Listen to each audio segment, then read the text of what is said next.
హైదరాబాద్ నుంచి దేవుని దాసులు నవీన్ అన్న గారు కుటుంబంతో మన మధ్యకు వచ్చారు. ఈరోజు రేపు మన మధ్యలో మరి మన దాసులు ఉంటారు. మనకి ఈ సమయంలో దైవ వర్తమానాన్ని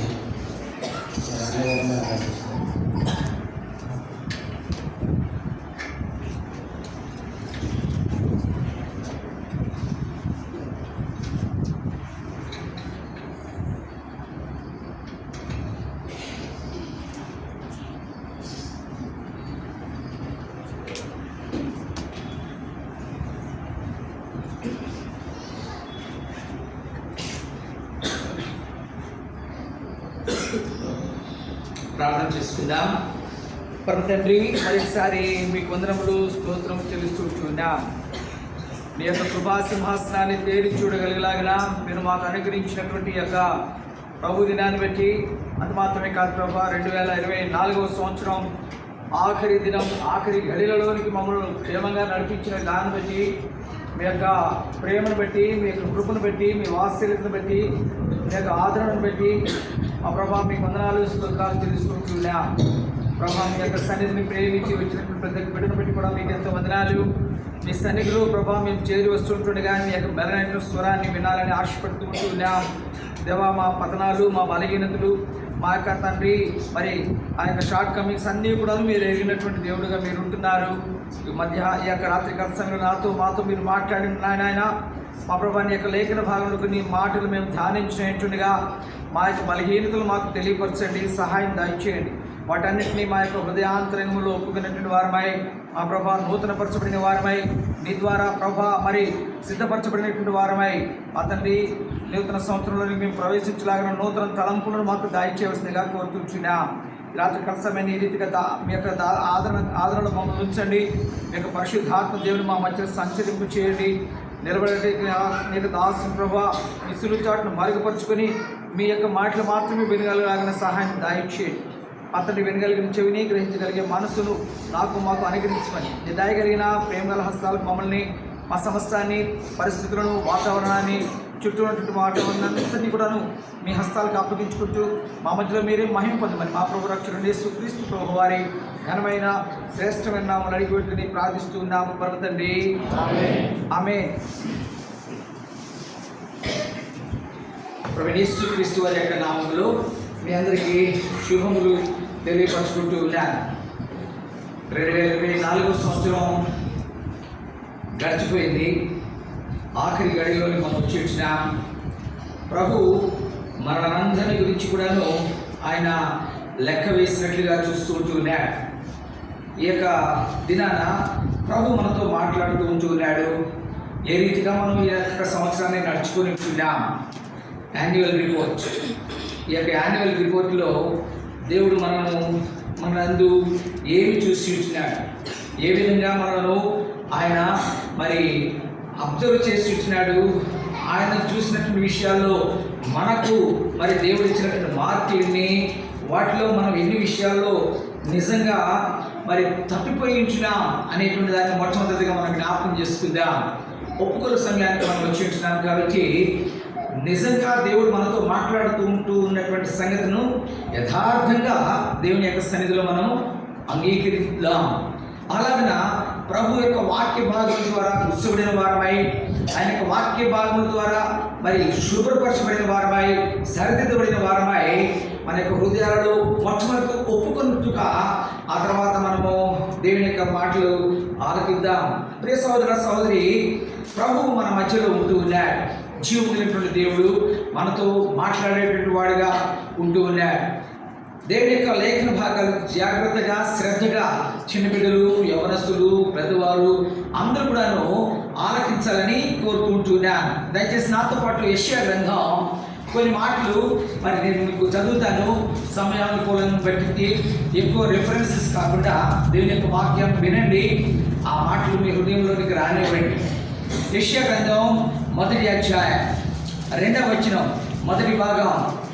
యెషయా గ్రంథం 1వ అధ్యాయం 2వ వచనము, మొదటి భాగం. యెహోవా మాట్లాడుచున్నాడు, యెహోవా మాట్లాడుచున్నాడు. ఆకాశమా ఆలకించుము, భూమి చెవియొగ్గుము. యెహోవా మాట్లాడుతూ ఉంటూ ఉన్నాడు. ప్రియులారా, ఎవరి గురించి మాట్లాడుతూ ఉంటూ ఉన్నాడు?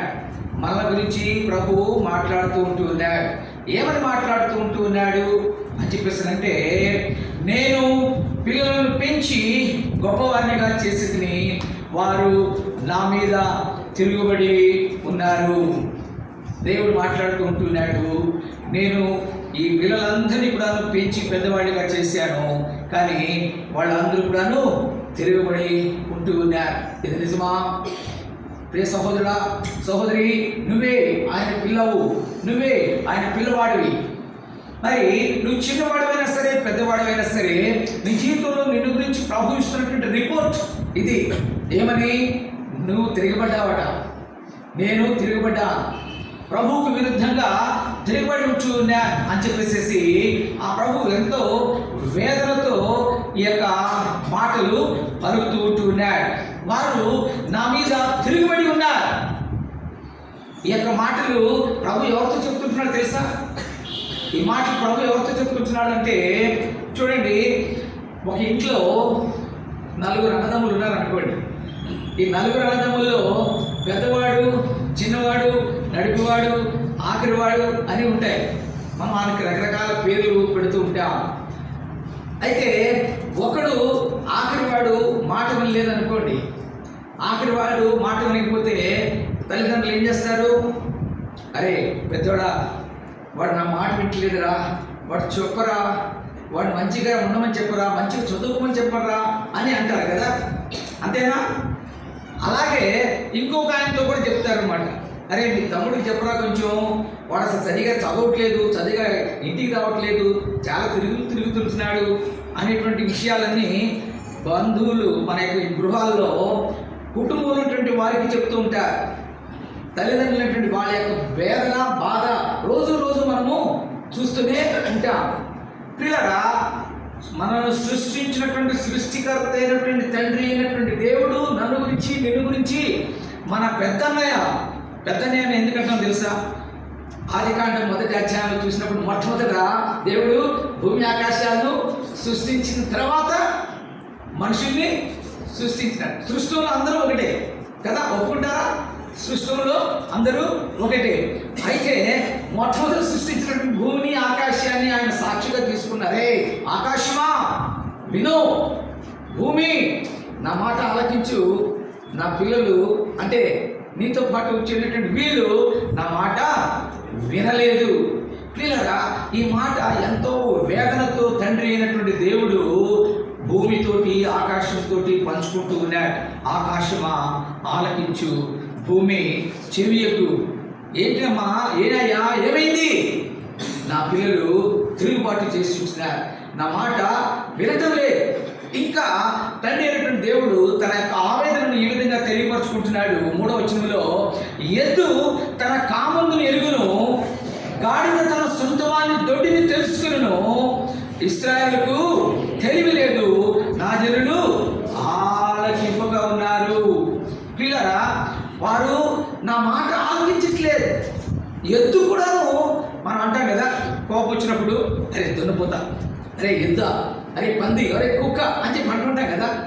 అని అటువంటి విషయంలో కూడా దేవుడు ఎద్దుని, గాడిదను సంబోధిస్తుంటున్నాడు. ఎద్దు తన యొక్క దొడ్డిని ఎదుగుతుంది. వదిలిపెట్టినప్పటికీ కూడాను ఎక్కడో దూరం వదిలిపెట్టినప్పుడు తన దొడ్డికి వచ్చేస్తుంది. యజమానుడి దొడ్డి ఎక్కడుందో తెలుస్తుంది. గాడిద తన యొక్క సొంతవారి కామలను ఎరుగుతుంది. అది కూడా యజమానిని విడిచిపెట్టదు. కానీ నేను పెంచి పోషించిన నా పిల్లలు వాటికంటే హీనంగా అయిపోయినారు. నా పిల్లలు వారిని పెంచి నేను పెద్దవారిగా చేసి తిని, కానీ వారు నన్ను విసర్జించుంటున్నారు, నా మీద వారు తిరుగుబాటు చేసింటున్నారు అని చెప్పేసి ఎంతో వేదన పడుతూ ఉంటున్నాడు. క్లియర్గా ఈ యొక్క సమయంలో తండ్రి యొక్క వేదన అంతట్లో కూడాను మనం చేస్తున్నటువంటి సంగతులన్నింటినీ ఏమంటున్నాడంటే ఇర్మియా గ్రంథకర్త ద్వారా చెప్తుంటున్నాడు. దయచేసి సహాయం చేయండి, చదవండి. ఇర్మియా గ్రంథం 8వ అధ్యాయము 5వ వచనం. ఇర్మియా గ్రంథం ఏ విశ్వాసఘాతుకులైనారు, యెరూషలేము ప్రజలు విశ్వాసఘాతకులై ఉంటున్నారు. విశ్వాసఘాతకులై ఉంటున్నారు. ప్రియులారా, ఇది నిన్ను గురించి నన్ను గురించి ఇచ్చినటువంటి రిపోర్ట్. విశ్వాసఘాతకులమై ఉంటూ ఉన్నామట. 9వ అధ్యాయం ఇర్మియా గ్రంథం 9వ అధ్యాయం 3వ వచనంలో ఆయన అన్నమాట, వాళ్ళు చేయకూడనటువంటి పనులు కీడు వెంటి కీడు చేస్తూ ఉంటూ ఉన్నారు. దొరికిందన్నమాట. వారు కీడు వెంబడి కీడు చేస్తూ ఉంటున్నారు. వద్దు, చేయవద్దు, చేయకూడదు అనేటువంటి ఆ కీడు చేస్తూ ఉంటూ ఉన్నారు. ఇలాగిన వారందరూ కూడాను 9వ అధ్యాయం ఇర్మియా గ్రంథం 6వ వచనంలో కపటులై, వారందరూ కపటం కలిగినటువంటి వారై, అంటే లోపల ఒకటి బయట ఒకటి. 2024 సంవత్సరంలో ఎన్నిసార్లు మనం ఆ రీతిగా ప్రవర్తించలేదు? జ్ఞాపకం పెట్టుకోండి. మందిరంకి వచ్చినప్పుడు ఒకరి ప్రవర్తన, మందిరం నుంచి బయటకు పోయినప్పుడు ఒక ప్రవర్తన, ఇటువంటి విషయాలన్నింటిలో కూడా ఎన్ని సందర్భాల్లో ప్రభు మనం గమనిస్తూ వచ్చి కపటంగా ప్రవర్తిస్తూ ఉంటూ ఉన్నారు. ప్రియులారా, వారందరూ కూడాను కపటలు చేస్తూ నన్ను తెలుసుకోకుండా ఉన్నారు అని చెప్పేసి అని అంటున్నాడు. ప్రియ సహోదర సహోదరి, విశ్వాసఘాతకులమైన మనము మరి మన యొక్క జీవితాలలో పనికి మాలినటువంటి పనులు చేస్తున్నటువంటి మనము, మోసమును ఆచరిస్తున్నటువంటి మనము ఈ రీతిగా ఉంటూ ఉన్నాం. ఇది నాలో చూస్తున్నటువంటి అక్రమం ఎంతగా వచ్చింది అని చెప్పేసి అంటే న్యూస్ పేపర్ల ద్వారా కూడా మనం వింటూ ఉంటున్నాం. కొన్ని వార్తలు మనం భయంకరమైనటువంటి వార్తలుగా ఉంటూ ఉన్నాయి. ఇంతకుముందే అన్న చెప్పినాడు, ఒక మాట చెప్పినాడు, మేము ప్రార్థన చేసుకుంటుంటే వినోదాన్ని చెప్పినాడు. ఇవాళ ఉదయకాల సమయంలో ఎవరినో పొడి చేసినాడు. ఎందుకు పొడి చేసినారు ఏమో కారణం తెలియదు. రేపు పొద్దున పేపర్లో వస్తుంది. పేపర్ తెరిస్తే, వార్తలు వింటే, టీవీ చూస్తే సగానికి సగం ఎటువంటి వార్తలు వస్తుంటున్నాయి మన వినికిడికి? అన్ని కూడాను బహు భయంకరమైనటువంటి ప్రమాదకరమైనటువంటి వార్తలు మనం వింటూ ఉంటున్నాం. ప్రియులారా, ఇవన్నీ కూడాను ఎటువంటివి? పనికొచ్చే పనులా కాదు, పనికి మాలినటువంటి పనులన్నీ మనం చేస్తూ ఉంటున్నాం. ఏం చేసినారంట? ఒక మాట చదువుతాను, మీరు కూడా ఆలోచన చేయండి. ఈ కారణం అనేకుల యొక్క మరణానికి దారితీస్తుంది. అనేకులు శాంతి లేకుండా గృహాలను పాడు చేసినటువంటి విధంగా ప్రవర్తిస్తూ ఉంటున్నాం. కపటలుగా మనం కీడు చేసేటువంటి వారంగా ఉంటూ ఉన్నాం. ఇర్మియా గ్రంథం 5వ అధ్యాయము మరి 7వ వచనము చివరి భాగం నుంచి 8వ వచనం వరకు చూసినట్లయితే, నేను ఎట్లు మీరు క్షమిస్తాను, బాగుగా బలిసినటువంటి గొర్రెల వలె ప్రతి వాడును ఇటు అటు తిరుగుచు తన పొరుగు వాని భార్యను వెంబడించి సాక్షించుచు ఉన్నారు. This is the root cause. పేపర్లో మనం చూసినప్పుడు సగానికి సగం ఇదే వార్తలు. ఏంటది? వాళ్ళు ఇట్లా వీళ్ళు ఇట్లా అని చెప్పేసి యవనస్తులు కూడాను చనిపోయేటువంటి వారుగా ఉంటున్నారు. పెద్దవారు కూడాను చనిపోయారు. పొరుగు వాని భార్యను చూసి సకిలించేటువంటి విషయం అని చెప్పంటే వారు ఆశపడేటువంటి వారుగా ఉంటూ ఉన్నారు. ప్రియులారా, ఇటువంటి వారిని నేను ఎలాగ క్షమించాలి? ఇటువంటి వారిని నేను ఎట్లాగా మరి క్షమించాలి? ఇదంతా నేను చూస్తూ ఊరుకోవాలనా? ఈ కార్యక్రమాలన్నింటినీ నేను చూసి వారిని దండించకుండా నేను మౌనంగా ఉండాలనా అని ప్రభు బ్రతిమలాడుకుంటూ ఉంటున్నాడు. ప్రియులారా, నేను ఎలాగ మీరు చూస్తూ ఉండాలి? ఏ విధంగా పెరిగి నేను ఇంకొక దినం, ఇంకొక మాసం, ఇంకొక సంవత్సరం ఈ విధంగా తప్పిపోయినటువంటి మనుషునికి ఇవ్వాలి అని కూడా ఆలోచన చేస్తూ ఉంటున్నాడు.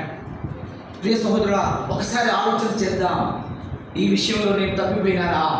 ఈ విషయంలో నేను దుఃఖపెడుతున్నానా? ఈ విషయంలో దేవునికి దూరస్తుగా ఉంటూ ఉన్నానా? ఈ విషయంలో నేను దేవునికి కపటస్తులుగా ఉంటూ ఉన్నానా? ప్రభు అంటున్నాడు, ఆయన మన హృదయాలను పరిశీలన చేసేటువంటి దేవుడు. కాబట్టి ఆయన అంటున్నాడు 95వ కీర్తన 10వ చరణంలో, 95వ కీర్తన 10వ చరణం 2వ భాగంలో, వారు హృదయములలో తప్పిపోయినారు. ఎందుకని హృదయములలో తప్పిపోయినారు? మనమందరం కూడా మన హృదయం చెప్పే మాట వింటున్నాం, మన మనసు చెప్పే మాట వింటున్నాం, దేవుని మాటలు ఆలోచించట్లేదు. హృదయం ఎంతో మోసకరమైనది, అది ఎంతో ఘోరమైన వ్యాధి కలిగినది అని తెలిసి కూడాను దాని మాట మనం వింటున్నాం. హృదయంలో మనం తప్పిపోయినాం. రూట్ కాజ్ ప్రభు చెప్తున్నాడు, హృదయంలో తప్పిపోయినాడు. ప్రతి వాడును కూడాను మనం ఇష్టమైనటువంటి మార్గానికి వెళ్ళిపోయి ఉంటూ ఉన్నాం. మనము ఏ విషయం కూడాను ఏది మంచిది, ఏది చెడ్డది, ఏది చేయవచ్చు, ఏది చేయకూడదు అనేటువంటి సంగతులు ఏమి కూడాను ఆలోచన చేయకున్నటువంటి వారుగా ఉంటూ ఉన్నాం. ఎస్కేల్ ద్వారా చెప్తాడు, వీళ్ళందరూ కూడాను ఇట్టి హేయమైనటువంటి క్రియలు చేయడానికి ఇష్టపడ్డారు. వాళ్ళందరూ కూడాను అబద్ధం ఆడుతూ ఉంటూ ఉన్నారు. పిల్లగా ఎన్ని వర్తమానాలు చెప్పినా, ఎంతమంది దాసులు పిలుచుకొచ్చినా, ఎన్ని సందర్భాల్లో బైబిల్ వాక్యాలు వారికి చెవికి టీవీ ద్వారా కానీ, కరపత్రికల ద్వారా కానీ, గోడ మీద రాసినటువంటి మాటల ద్వారా కానీ అనేక విధాలుగా వారి దృష్టికి తీసుకొచ్చినప్పటికీ కూడాను మనుష్యుడు ఏమైపోతుంటున్నాడు, నాకొద్దు ఆ మాటలు, నాకొద్దు ఆ వాక్యం, వాళ్ళందరూ టైం వేస్ట్ చేస్తున్నారు కూర్చొని అని చెప్పేసి అనుకుంటూ ఉంటున్నారు. అందుకని కీర్తన ప్రసంగి అంటాడన్నమాట, సామెతలు రాసినటువంటి ప్రసంగి 1వ అధ్యాయం సామెతల గ్రంథం 29వ వచనంలో మంచి మాట తీసుకొచ్చి చెప్తే వాళ్ళకి ఎలా ఉందంట. సామెతలు 1వ అధ్యాయం 20 న్యాయం వారికి అసహ్యం. అసహ్యం అంటే గలీజ్, ఛీ అని అనుకుంటున్నారు. మంచి మాటలు చెప్తే వాళ్ళు ఏమనుకుంటున్నారు, వారికి అసహ్యంగా ఉందట. జ్ఞానం వారికి అసహ్యమాయను. యెహోవా యందు భయభక్తులు కలిగిన వారికి దేవుడంటే, దేవుని యొక్క మాటలంటే, దేవుని యొక్క భక్తి అంటే వారికి అస్సలు ఇష్టం లేదట. This is the condition. ఇది నాలో వారి యొక్క పరిస్థితి. అది మంచి మాటలకు విలువ లేదు, అసహ్యంగా ఉందట. దేవుని యందు భయభక్తులు కలిగి ఉండటం అని చెప్పంటే వాళ్ళకి అసలు అది ఇష్టమే లేదట. వీళ్ళారా వాళ్ళందరూ ఏం చేస్తుంటున్నారు, 82వ కీర్తన 5వ అధ్యాయంలో చెప్పబడినట్లుగా అటు ఇటు తిరుగుతూ ఉంటూ ఉన్నారు. ఏం చేయాలో అర్థం కావట్లేదు, ఏం మాట్లాడాలో అర్థం కావట్లేదు, ఏది వినాలో అర్థం కావట్లేదు. వీళ్ళారా వాళ్ళందరూ కూడా చదువుతారన్నమాట. గ్రహింపరు. అంధకారంలో వారు ఇటు అటు తిరుగుతూ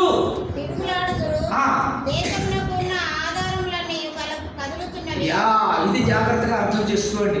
వీళ్ళరా నిన్ను బట్టి, నువ్వు చేస్తున్నటువంటి వెకిలి చేస్తున్న బట్టి, నువ్వు చేస్తున్నటువంటి అసహ్యమైన కార్యాన్ని బట్టి, నువ్వు తీసుకున్నటువంటి తీర్మానం బట్టి, నువ్వు వేస్తున్న అడుగును బట్టి, నువ్వు చేస్తున్న ఆలోచనను బట్టి వీళ్ళరా అసహ్యమైనటువంటి కార్యాలు చేస్తున్నావు. కాబట్టి దేవుడు అన్నాడు, నిన్ను బట్టి దేశమంతా కూడాను ఏమైపోతుందంట, కదులుతుంది. దేశమునకు ఆధారమైనటువంటి ఆధారాలన్నీ కూడాను కదిలిపోతూ ఉన్నాయి. ప్రియులారా నీతి, న్యాయము, యథార్థము, ధర్మము అనేటువంటివి దేవుడు వాటి మీద మనలందరినీ ఉంచాలని కోరుకుంటున్నాడు. నీతిమంతులుగా ఉండాలని కోరినాడు, యథార్థవంతులుగా ఉండాలని కోరినాడు, సత్యం అనుసరించే వారిగా ఉండాలని కోరుకుంటూ ఉన్నాడు. మన యొక్క ప్రవర్తన బట్టి, మన కపటత్వాన్ని బట్టి, మన ఆలోచనను బట్టి, మన హేయమైనటువంటి క్రియలు బట్టి, మనం కల్పిస్తున్నటువంటి కీడును బట్టి దేవుడు ఏమంటాడంటే దేశం యొక్క ఆధారాలన్నీ కూడాను ఏమైపోతున్నాయన్నా, కదిలిపోతున్నాయి. దేశం యొక్క ఆధారాలన్నీ కూడాను కదిలిపోతుంటున్నాయి. ఇప్పుడు ఏమైపోతుందో తెలియదు, దేశం ఎడిపోతుందో తెలియదు. ఇది మనం ఉన్నటువంటి పరిస్థితులు గమనించినారా? ఇది ఉన్నటువంటి మన యొక్క నాయకుల యొక్క ఆలోచన గమనించుంటున్నారా? మన యొక్క బ్రతుకులు ఏమైపోతున్నాయి గమనించుంటున్నారా? ప్రభుత్వం చేస్తున్న నిర్ణయాలు ఏమైనా గమనించుంటున్నారా? ఒకనొక దినాల్లో, ఒకనొక పండుగలో అని చెప్పేసి అంటే ప్రజల కోసం సేవ చేయడం కోసం నాయకులు అనేటువంటి వాళ్ళు తమ ఆస్తులను అమ్ముకొని వచ్చేసినారు. భారతదేశానికి స్వతంత్రం ఎట్లా వచ్చిందో తెలుసా? భారతదేశానికి స్వతంత్రం మరి అది కూడా మనకి తెలియకపోతే కష్టం. భారతదేశానికి ఒకప్పుడు స్వాతంత్రం కోసం జీవితాలు అర్పించినారు, ప్రాణాలు అర్పించినారు. నన్ను కాల్చు అని చెప్పేసి బ్రిటిష్ వాళ్ళ తుపాకులు ఎదిరిపోయినారు. ఆ దినాల్లో ఉన్నటువంటి నాయకులు ఈ దినాల్లో ఉన్నారా? లేదు. ఆ దినాలు యథార్థత ఈ దినాల్లో లేదు. ఆ దినాలు నమ్మకత్వం ఈ దినాల్లో లేదు. ఆ దినాలు నీతి ఈ దినాల్లో కనపడలేదు. ప్రియులరా వాళ్ళందరికీ మనం కూడాను జై అంటున్నామంటే మనం కూడా వారితో పాటు మరి వెళ్తున్నదే కదా. కాబట్టి ప్రియులరా దేవుడు వీటన్నింటినీ గమనిస్తుంటున్నాడు. నువ్వు చేస్తున్నటువంటి పని ఏమిటి, నువ్వు వెళ్తున్నటువంటి మార్గం ఏమిటి, నువ్వు చేస్తున్నటువంటి ఆలోచన ఏమిటి, వీటన్నిటిని ఆలోచన చేసి ప్రభుత్వమట నా జనుడు నా మాట వినలేకపోయారు. ఎంత బాధపడుతుంటున్నాడు తెలుసా? దేవుడు మనం చేస్తున్నటువంటి కార్యాలను బట్టి ఆయన మనకు చూపిస్తుంది ఏంటంటే, అరే ఇప్పుడుగా నిన్ను బట్టి నీ దేశం పాడవుతుందిరా. ఇదే యెషయా గ్రంథం 1వ అధ్యాయం చూడండి. యెషయా గ్రంథం 1వ అధ్యాయం మనం చదువుతున్నట్టు మాకు 7వ వచనంలో మీ దేశం పాడైపోతుంది, మీ దేశము ఏమైపోతుంది, పాడైపోతుంది. అయ్యా ఎందుకు ఎందుకు అని చెప్పేసి అంటే నువ్వు చేసినట్టు దాన్ని బట్టే. ఇర్మియా గ్రంథం 51వ అధ్యాయం, ఇర్మియా గ్రంథం 51వ అధ్యాయం దయచేసి చూడండి త్వరగా. ఇర్మియా గ్రంథం 51వ అధ్యాయం 21వ వచనంలో నుండి కొన్ని మాటలు గమనించినట్లయితే, నీ వలన ప్రియులారా ఇంటికి వెళ్ళిన తర్వాత చదవండి దయచేసి. ఈ మాటలు విడిచిపెట్టొద్దండి. ఈ మాటలు నేను చెప్తున్నా, సమయం లేదు కాబట్టి ఎక్కువ సమయం అయిపోతుంది. 21వ అధ్యాయం 21 చదివితే, మీ వలన గుర్రములు రౌతులు పడిపోతున్నారు. అంటే నీకున్నటువంటి బలం, నీకున్నటువంటి శక్తి, నీకున్నటువంటి సామర్థ్యం ఇవన్నీ కూడాను పాడైపోతుంది. అంటే నీ దేశంలో ఉంటే నీ బలం పాడైపోతుంది. పిల్లలు కొన్ని సంగతులు ఎలా ఉంటాయంటే ఒక చిన్న ఉదాహరణ మాత్రం చెప్తాను. మనమందరం కూడాను మన దేశంలో చదువుకుంటాం, ఇంజనీరింగ్ చదువుతాం, డిగ్రీ చదువుతాం, లేకపోతే డాక్టర్ చదువుతాం, ఇవన్నీ చదువుతాం. ఎంతమంది డిగ్రీ చేసినటువంటి వాళ్ళు కానివ్వండి, మంచి జ్ఞానవంతున్నటువంటి కానివ్వండి, ముఖ్యంగా సైంటిస్టులు, మన దేశంలో ఉన్నటువంటి సైంటిస్టులు ఇక్కడే చదువుతారు, ఇక్కడే పెరుగుతారు, ఇక్కడే పెద్దవాళ్ళు అవుతారు. బట్ అట్ లాస్ట్ వాళ్ళు ఏంటంటే ఇండియాలో ఉండడానికి ఇష్టపడరు. అందరూ అమెరికా పోవాలి, లండన్ పోవాలి, అక్కడికి పోవాలి, ఇక్కడికి పోవాలి అంటారు. చదువుకుంది ఇక్కడ చదువుకోండి. ప్రియులారా ఒక సంగతి ఆలోచించండి. సాధారణంగా చెప్తున్నాను, ఒక ఇంజనీర్ తయారు చేయాలంటే ప్రభుత్వం ఎంత వెచ్చించాలో తెలుసా? ఒక డాక్టర్ని చేయించాలంటే ప్రభుత్వం ఎంత వెచ్చించాలో తెలుసా? సాధారణంగా కొన్ని లక్షలు అవుతాయి 5 సంవత్సరాలు డిగ్రీ కంప్లీట్ చేసుకోవడానికి. పిల్లరా ఇప్పుడు వీళ్ళందరూ కూడా మేధావులు అయిపోయిన తర్వాత, డిగ్రీ చదువుకున్న తర్వాత ఏమని చేయాలి? యాక్చువల్గా వాళ్ళందరూ దేశానికి ఏం చేయాలి? వాళ్ళు కరెక్టా కదా, సేవ చేయాలి. కానీ వీళ్ళందరూ ఏం చేస్తున్నారు? వెళ్ళిపోతున్నప్పుడు మన దేశానికి రావాల్సిన బలం ఏమవుతుంది? మన యొక్క దేశంలో మరి సేవ చేయాల్సిన వాళ్ళ సంఖ్య ఏమవుతుంది? తగ్గిపోతుందా లేదా? ప్రియులారా నీ వలన నీ గుర్రాలు, నీ రౌతులు, నీ వలన నీకున్నటువంటి బలం నీ దేశం అంతా పాడవుతుంది. అంటే అమెరికా పోవద్దు, రష్యా పోవద్దు, లండన్ పోవద్దు అని నేను చెప్పట్లేదు. But I'm telling you the fact. ఆ విధంగా నా దేశం పాడవటానికి నేను కారణమవుతూ ఉన్నా. అంత మాత్రమే కాదు, కింద భాగం చదివినట్లయితే 22వ వచనంలో కూడాను నీ వలన స్త్రీలను, పురుషులను, పిల్లలను, యవనులను, ముసలి వాళ్ళు కూడాను పాడైపోతున్నారు. నీ వలన ఈ దేశంలో వాళ్ళు కూడా ఉన్నారు. నా వలన నా ఇంటికి చెడ్డ పేరు, నా వలన నా అన్నదమ్ములకు చెడ్డ పేరు, నా వలన మా అమ్మ నాన్నలకు చెడ్డ పేరు. అవునా కదా? ఒప్పుకుంటారా? ప్రభు మనం ఇద్దరిని గమనిస్తూ ఉంటున్నాడు. నిన్ను బట్టే కదా ఈ దేశము పాడవుతుంది, నీ వలన ఇవన్నీ పాడైపోతున్నాయి. 23వ వచనంలో చూసినట్లయితే నీ వలన ఏలికలు, అధికారులు, యాజకులు అందరూ కూడా పాడైపోతున్నారు. మిమ్మల్ని నడిపించాల్సిన నాయకులు పాడైపోతున్నారు. ఎందుకంటే మీరు డబ్బులు తీసుకుంటున్నారు, ఓటేస్తున్నారు కదా. మన వల్లే కదా వాళ్ళు పాడు చేస్తుంది, వాళ్ళు పాడవుతుంది. ఎవరైనా గట్టిగా మనం అడగలగడానికి సామర్థ్యం ఉందా? ఎస్. ఇవన్నీ మనం ఆలోచన చేసినట్లయితే నన్ను బట్టి దేశం పాడైపోతుంది. ప్రియులారా దేవుడు స్పష్టంగా మనతో మాట్లాడుతూ ఉంటున్నాడు. దేవుని యొక్క యథార్థమైనటువంటి సంగతుల గురించి మనం ఆలోచన చేసుకోవడం లేదు. వీటన్నిటిని కూడాను మరి నన్ను బట్టే కదా ఇంత ప్రాబ్లం వస్తుంది, నన్ను బట్టే కదా అని చెప్పేసి ఎవరు కూడాను ఆలోచన చేయటం లేదు. పిల్లరా ఇవన్నీ విషయాలు కూడా దానియేలు గ్రంథం 12వ అధ్యాయం 10వ వచనంలో, దానియేలు గ్రంథం 12వ అధ్యాయం 10వ వచనం 2వ భాగంలో ఏమంటాడంటే, దానియేలు 12:10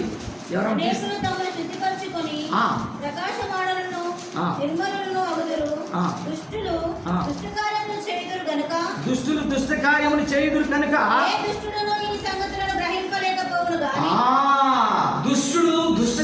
చేస్తున్నాడు కాబట్టి నేను చేసేది తప్పు, నేను చేసేది సరి కాదు అని గ్రహించలేకపోతూ ఉంటూ ఉన్నాడట. అది చెప్తుంది. దుష్టుడు తన దుష్ట కార్యముల నుంచి కనుగొనడే అంటున్నాడు. ఇర్మియా గ్రంథం 2వ అధ్యాయం 19వ వచనంలో కూడాను, ఇర్మియా గ్రంథం 2 ఇవన్నీ దయచేసి మీరు రాసుకొని ఇంటికి చదివి ధ్యానం చేయండి. ఎస్ ప్రభువా, రాత్రి ఒక ఆయన ఇచ్చినాడు, ఇవేమిటో చూపించినాడు, ఇదేంటి అని చెప్పేసి ప్రభువుని అడగండి. అది మీ వలననేమో, మన ఇంట్లో వాళ్ళ వలననేమో. వీళ్ళరా మరి అనేక సంగతులకు కారణం, పడిపోవటానికి కారణం మనమే అవుతున్నాం. ఇర్మియా గ్రంథం 2వ అధ్యాయం, నీ దేవుడైన యెహోవాను విసర్జించుటయు, నీ దేవుడైనటువంటి యెహోవాను విసర్జించుటయు, నీకు నా యెడల భయభక్తులు లేకుండుటయు, నీకు నా యెడల భయభక్తులు లేకుండుటయు, బాధకును శ్రమకును కారణమగునని. బాధకును, చూడండి, దేవుని యందు భయభక్తులు లేకపోతేనట బాధ శ్రమ వస్తాయట. అమ్మ, ఈ అక్క ఒక్కటే చదువుతున్నాయి, ఎవరు చదువుకున్న వాళ్ళు లేరా మీ దగ్గర? థ్యాంక్ యూ అమ్మ, గాడ్ బ్లెస్ యూ. ఇంకా చదవాలి, మిగిలిన వాళ్ళు కూడా చదవాలి, బాయ్స్, గర్ల్స్, యంగ్స్టర్స్, ప్లీజ్. మీ చేతిలో బైబిల్ ఉంది కదా, వాళ్ళు చదువుకుంటున్నారులే, వాళ్ళే మాట్లాడుకుంటారులే, వాళ్ళే చదువుకుంటారులే కాదు. యూ షుడ్ నో, దేవుడు నీతో మాట్లాడుతుంటున్నాడు, యెహోవా మాట్లాడుతూ ఉన్నాడు, నీతో మాట్లాడుతున్నాడు. చదువు. నీ పరిస్థితిని ఏంటో చూపిస్తూ ఉంటుండగా జాగ్రత్త పడాలి. దేవుని యొక్క మాటలు అని చెప్పంటే అసహించుకోకూడదు. క్లియరా? మంచి మాట వారికి అసహ్యమాయని చదువుకున్నాం కదా ఇంతకుముందు. నీకు అసహ్యమా? నీకు బాధ కలుగుతుందా చదవడానికి? వినడానికి నీకేమన్నా మరి కష్టం కలుగుతుందా? యెహోవా యందు భయభక్తులు కలిగి ఉన్నట్లయితే ఆయన మనల్ని బలపరిచేటువంటి వాడిగా ఉంటున్నాడు. ఈ రాత్రి కాలంలో మనతో మాట్లాడుతుంది ఏంటంటే, ఇది నీ తప్పు అని చెప్పేసి నీ తప్పును నీకు చూపించి నేను సరిదిద్ది నేను బాగు చేయాలని కోరుకుంటూ ఉన్నాడు. మళ్ళీ చదవండి, ఇర్మియా గ్రంథం 2వ అధ్యాయం 19వ వచనంలో, నీ దేవుడైనటువంటి యెహోవాను విసర్జించుటయు, నీకు నా యెడల భయభక్తులు లేకుండుటయు,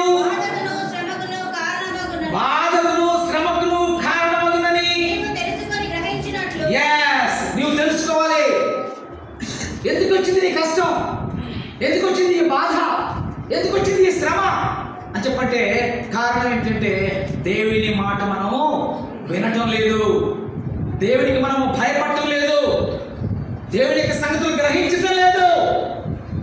కాబట్టి బాధ కలుగుతుంది, కష్టం వస్తుంది, శ్రమ వస్తుంది. మరి వీటన్నిటిని బట్టి చెడు అనేటువంటి దాన్ని బట్టి నేను అంటున్నానమాట, నీ చెడుతనను నేను శిక్షించుచున్నది, నీవు చేసిన ద్రోహము నిన్ను గద్దించినని ప్రభువు చదివిస్తూ ఉంటున్నాడు. అయ్యా, నువ్వు చేసిందే నీ మీదకి వస్తుంది. ఏ విధంగా నడుచుకుంటావో అదే ఆఖరికి నీ మీదకి వస్తుంది. కాబట్టి జాగ్రత్త. నీవు ఆయన యొక్క దిద్దుబాటును అసహించుకోబాకు. అనుకోకుండా ఈ విధమైన పరిస్థితుల్లో ప్రియుడు మన యొక్క దేవుడు మనల్ని గమనించినప్పుడు, నేను ఏ విధంగా వీళ్ళని శిక్షించకుండా ఉంటాను, నేను ఏ విధంగా నేను క్షమిస్తాను, ఇటువంటి దుర్మార్గపు పనులు చేసినటువంటి వాళ్ళని నేను క్షమించటమా అని దేవుని యొక్క కోపము రగులుకుంటూ ఉంది. దేవుని యొక్క కోపము రగులుకుని అది అంతమవడానికి సిద్ధంగా ఉంది. ప్రియులారా, గమనించండి, లేఖన భాగాలు గమనించినట్లయితే ఈ యొక్క లోకము దాని యొక్క సమస్తం కూడాను గతించిపోతూ ఉన్నాయి. శాస్త్రవేత్తలు కూడా సెలవిస్తూ ఉంటున్నారు, ఓజోన్ పొర కాలిపోయిందని చెప్తుంటున్నారు. తెలుసా మీకు ఆ విషయాన్ని? సముద్రం అంతా కూడా నల్లకల్లోలం అయిపోతుంది అంటున్నాడు. అక్కడ ఉన్నటువంటి ఐస్లాండ్ అంతా కరిగిపోయి భూమి మీద కలిగేటువంటి ఆటుపోట్లు ఎక్కువ వస్తున్నాయని చెప్తుంటున్నారు. భూమిలో ఉన్నటువంటి ఆధారాలను కరిగిపోయి అక్కడక్కడ భూకంపాలు కలుగుతూ ఉంటున్నాయి. విన్నారా వార్తలు? ఇవన్నీ ఎందుకు? గుర్తులు. భూమి యొక్క ఆధారాలన్నీ కూడాను కదిలిపోతూ ఉంటున్నాయి. దేన్ని బట్టి? ప్రియ సహోదరుల సోదరి, నన్ను బట్టి. దేవుని ఎదుట నేను యథార్థంగా, దేవుని ఎదుట సత్యంగా, దేవుని ఎదుట భయభక్తులు లేకుండా నేను నడుస్తుంటున్నాను. కాబట్టి భూమి గతించినాయండి. ఆ విధంగా దేవుని యొక్క ఉగ్రత రానయ్యింది.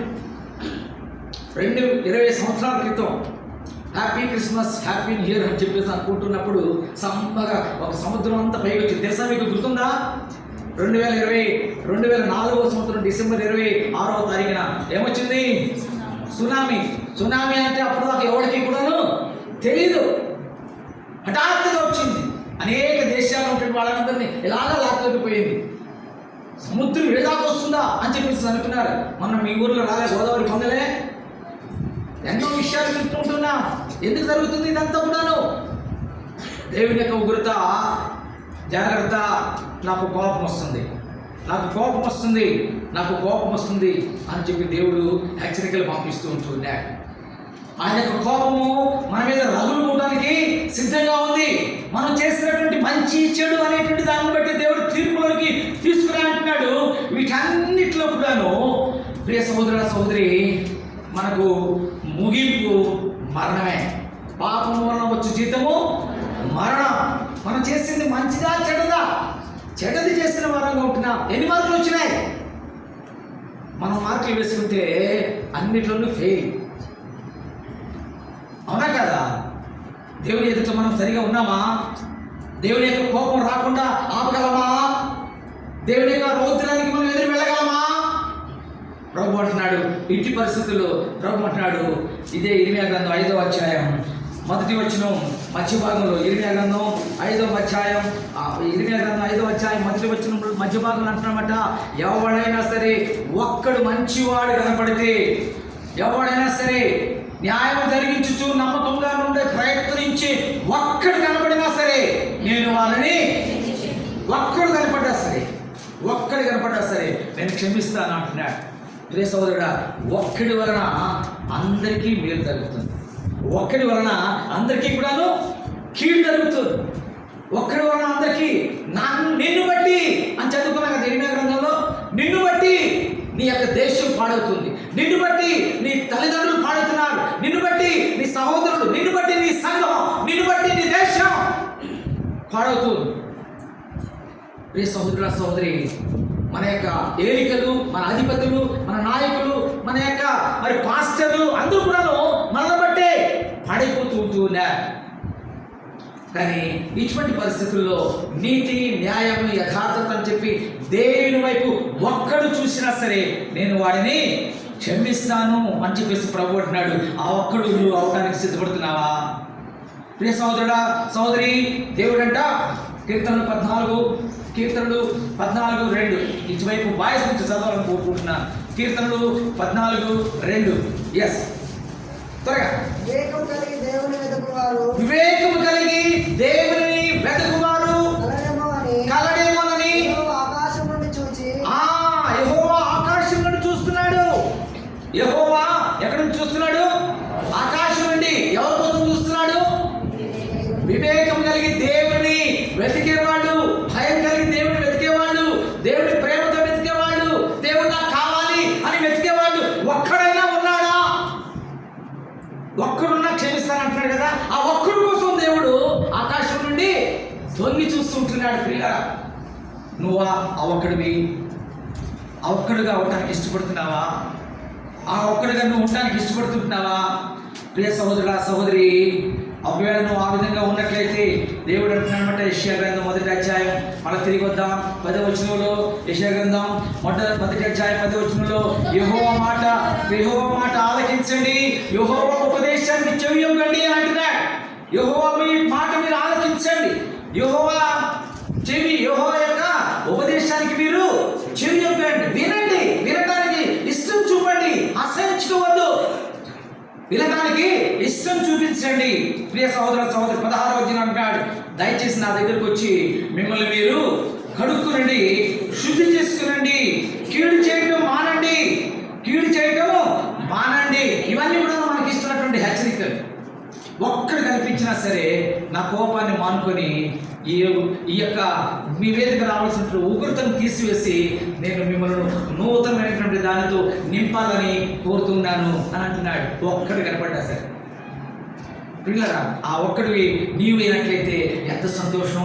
యెరూషలేము ప్రార్థనా మందిరంలో ఆ ఒక్కడిని కనుగొని ఈ దేశమంతటిని దేవుడు ఆశీర్వదిస్తే ఎంత సంతోషం పిల్లరా. అందుకనే ఆయన అంటున్నమాట, మీరు కీడు చేయటం మానండి. ఇప్పుడు దాకా నీకున్నటువంటి బలహీనత, నీకున్నటువంటి చెడ్డ పని, నీకున్నటువంటి చెడ్డ తలపులు, చెడ్డ అలవాట్లు, చెడ్డ సంగతులు దేవుని యొక్క దృష్టిలో ఆయన గమనిస్తూ ఉంటుండగా, ఆకాశం నుండి చూస్తూ ఉంటుండగా నువ్వు చేసినటువంటివన్నీ నీకు చూపిస్తూ వచ్చిన ఒప్పుకోవడానికి ధైర్యం ఉందా? ప్రభువా, నేను తప్పిపోయినానయ్యా, అయ్యా నేను ఈ విషయంలో నేను నీకు విరోధంగా నడిచినానయ్యా. అవునాయనా, నువ్వు అన్నట్టుగానే నీకు విరుద్ధంగా నేను తిరుగుబాటు చేస్తానయ్యా. ఆ గాడిద కంటే, ఆ ఎద్దు కంటే కూడాను నేను గమనించలేకపోయినానయ్యా. ప్రభు దగ్గర ఒప్పుకుందామా? ఈ ఒప్పుకోల గురించే మనం ఈ యొక్క ఉదయకాల సంఘంలో మనం ప్రభు యొక్క సన్నిధికి వచ్చి ఉంచినా, ప్రభువా నన్ను గురించి నువ్వేమనుకుంటూ ఉన్నావు అని చెప్పంటే, ఇది నీ బలహీనత, ఇది నీ యొక్క పని, ఇది నువ్వు చేసినటువంటి తప్పు, ఇది చెప్పంటే, అయ్యా నిజంగా నన్ను గురించి నువ్వు నిజమే చెప్పినావు అని ప్రభు దగ్గర ఒప్పుకుందామా అని అంటున్నాడు అనమాట. రండి, 18వ వచనంలో అంటాడు, రండి మన వివాదము తీర్చుకుందాము, రండి మన వివాదము తీర్చుకుందాము. విలాప వాక్యములు 3వ అధ్యాయం 40వ వచనంలో 26 తర్వాత లెమెంటేషన్స్. విలాప వాక్యములు 3వ అధ్యాయం 40వ వచనంలో ఆయన అంటున్నమాట, రండి మన మార్గములను పరిశోధించి తెలుసుకొని, రండి మన మార్గములను పరిశోధించి తెలుసుకుందాం. మనం యెహోవా తట్టు తిరుగుదాము. మనం నన్ను గురించి నేను తెలుసుకుంటాను అని చెప్పి అనుకుంటే, మన గురించి మనం తెలుసుకుందాం రండి. మనం అందరం కూడా చేసిన తప్పు అని తెలుసుకుందాం రండి. మనం తప్పు అని తెలుసుకున్న తర్వాత ఎటువైపు తిరుగుదాం? యెహోవా వైపుకు తిరుగుదాం. అప్పుడు 41వ వచనం చదువు తల్లి. ఆకాశమందున్న దేవుని తట్టు, ఆకాశమందున్నటువంటి దేవుని బట్టి ఆయన తట్టు మన హృదయాలను, మన చేతులను ఎత్తుదాం. అయ్యా మమ్మల్ని క్షమించు, అయ్యా మేము తప్పు చేసినాం, అయ్యా మేము తిరుగుబాటు చేసినాం, అయ్యా మేము మీకు దూరస్తులమైపోయినా, మా మీద నీ కోపం రగిలిపోకుండా మమ్మల్ని క్షమించిన ఆయన, నన్ను బట్టి మమ్మల్ని బట్టి ఈ యొక్క దేశాన్ని రక్షించిన ఆయన అని చెప్పి ప్రభు వైపు ఎత్తుదామా? మన చేతులు ఎత్తుదామా? మన హృదయం ఎత్తుదామా? ప్రియ సహోదర సహోదరి, మనమందరం కూడాను ఈ విధంగా ప్రభు వైపు జరిగినట్లయితే, ప్రభు అంటున్నాడనమాట, మన అందరితో ఒక మాట చెప్పుకుంటున్నాడు. ఎంతమంది ఒప్పుకున్నారో, ఎంతమంది ఆకాశం తట్టు తిరిగినారో, ఎంతమంది ఆకాశం తట్టు హృదయం ఎత్తారో, ఎంతమంది ఆకాశం తట్టు చేతులు ఎత్తారో నాకైతే తెలియదు. కానీ ప్రభు అంటున్నాడు, ద్వితీయోపదేశకాండం 30వ అధ్యాయం 15వ వచనంలో, ద్వితీయోపదేశకాండం 30వ అధ్యాయం 15వ వచనం, చూడుము నేను జీవమును మేలును మరణమును కీడును నీ ఎదుట ఉంచి ఉన్నా. చూడండి, ఓ నా యెరూషలేము వాసులారా, యెరూషలేము పట్టణస్తులారా, ఈ యొక్క ఎన్టీపీసీ మందిరంలో ఉన్నటువంటి వారులారా ఆయన అంటున్నమాట, ఇప్పుడు దాకా నేను మీతో మాట్లాడాను కదా, నేను కాదు మాట్లాడింది, యెహోవా మాట్లాడుతుంటున్నాడు. ఆయన అంటున్నాడు, చూడు నీ ఎదుట నేను జీవమును మేలును,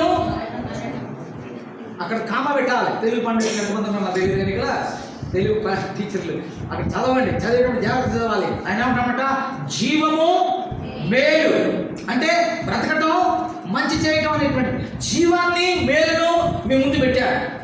రెండవది కీడు మరణం, ఈ రెండు కూడాను మీ ముందు పెట్టాడు. అర్థమైంది? ఇప్పుడు మొత్తం కలిసి చదవకూడదు. అక్కడైతే జీవం పెట్టాను, మేలు కోసం మీకోసం నేను పెట్టాను. జీవము మరణము మీ ముందు పెట్టాను, జీవము మేలు మీ ముందు పెట్టాను, కీడు మరణము మీ ముందు పెట్టాను. మీకు ఏది కావాలి? ఏమి కావాలని కోరుకుంటున్నావా? దీర్ఘకాలం జీవించాలని కోరుకుంటున్నావా? నేను సదాకాలం జీవించిన వాడనై, నేను నా ఇంటి వారికి, నేను నా సంఘానికి, నేను నా దేవునికి, నా దేశానికి కూడా మంచి పేరు తీసుకురావాలని, నన్ను బట్టి ఈ దేశం ఆశీర్వదించబడాలని కోరుకున్నట్లయితే అది నీకు మేలు. కాబట్టి నువ్వు మేలును కోరుకుంటావా? నాకు ఈ మాటలన్నీ అక్కర్లేదు, నాది నాకుంటే చాలు, నేను తింటే చాలు, నేను బతికితే చాలు, నేను బాగుంటే చాలు అని చెప్పనుకుంటే ఏమైపోతావు? చస్తావు. కీడు నీ ముందు పెట్టారు, ఏది కావాలి? దేని కోరుకుంటున్నా? మళ్ళీ చదవండి తల్లి ఆ మాట. చూడుము నేను జీవమును మేలును మరణమును కీడును నీ ఎదుట ఉంచుతూ ఉన్నా. నీకు ఏది ఇష్టమో అది నీవు దానిని చేయటానికి ఈ రోజే ప్రియ సహోదర సహోదరి అంతరం హెబ్రీ రాష్ట్ర పత్రికలో ఈరోజే మంచి దినం, ఈరోజే రక్షణ దినం. నేడు నీవు ఆయన అంగీకరించిన ఎంత మేలు, ఇంత గొప్ప రక్షణను ఏ రాజుగా నువ్వు పోగొట్టుకుంటావు? ప్రియ సహోదర సహోదరి, ఇంత గొప్ప అవకాశం దేవుడు నీకు ఇస్తున్నాడు. ఒక్క మాట చాలు, ఒక్క మాట, ప్రభువా నేను తప్పు చేసినానయ్యా, నన్ను క్షమించు, నా బలహీనతను నాకు చూపించినావు, నేను నీకు తిరుగుబాటు చేసినా అని చెప్పి నాకు తెలియపరిచినావు, నిన్ను విడిచిపెళ్ళానని చెప్పినావు.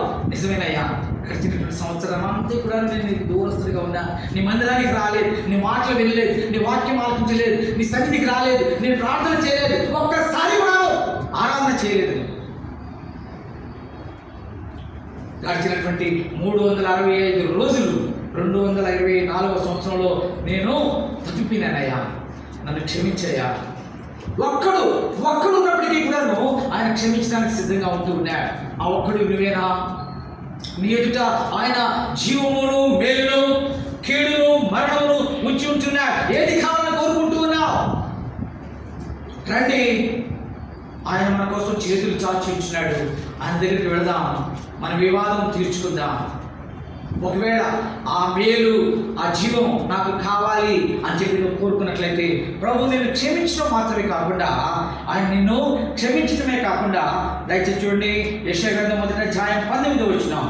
యెషయా గ్రంథం 19, మీరు సమ్మతించి, ఆ మాట అర్థం చేసుకోండి, మీరు ఇష్టపడి సమ్మతించి నా మాట వినిన ఎడల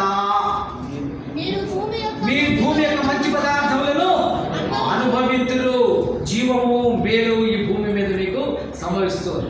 మిమ్మల్ని బట్టి మీ ఊరు, మిమ్మల్ని బట్టి మీ యొక్క మందిరం, మిమ్మల్ని బట్టి మీ యొక్క రాష్ట్రం, మిమ్మల్ని బట్టి మీ దేశం, ఈ భూమి మిమ్మల్ని బట్టి ఆశీర్వదించబడుతుంది. ప్రియులారా, భూమిలో ఉన్నటువంటి సమస్తమైనటువంటి మంచివి నేను నీకు అనుగ్రహిస్తాను. నువ్వు ఇష్టపడతావా? నువ్వు ఒప్పుకుంటావా నా నిజ స్థితి ఇది అని? ప్రియులారా, ప్రభు పలికినటువంటి కొద్ది మాటలలో అనేకమైనటువంటివి బాధాకరమైనటువంటి సంగతులు మనం వింటూ ఉన్నాం. ఆయనను మరి ఎంతగానో నొప్పించిన వారంగా ఉన్నాం, బాధ పెట్టిన వారంగా ఉన్నాం, ఆయనకు దుఃఖాన్ని కలిగజేసిన వారంగా ఉన్నాం, ఆయనకి అవమానాన్ని తీసుకొచ్చిన వారంగా ఉంటూ ఉన్నాం. చాలు, ప్రభు అంటాడు, ఒక్కడైనా సరే, మీలో ఒక్కడైనా సరే నన్ను అర్థం చేసుకుని నా వైపు రావడానికి సమ్మతించినట్లయితే నేను మిమ్మల్ని ఆశీర్వదిస్తాను. ప్రియ సోదరుడా, అటువంటి ఆశీర్వాదం పొందడానికి ఇష్టపడుతుంటున్నావా? రండి, మోకరిద్దాం, మోకాళ్ళ మీద ఉందాం. ప్రభు మనతో మాట్లాడిన సంగతి నన్ను గురించే మాట్లాడని చెప్పేసి ప్రభువును ఒప్పుకుందాం. రండి, మోకరిద్దాం. ఈ కొద్ది తలంపులతో ప్రభు యొక్క సన్నిధికి ఒప్పుకోలు పెడదాం.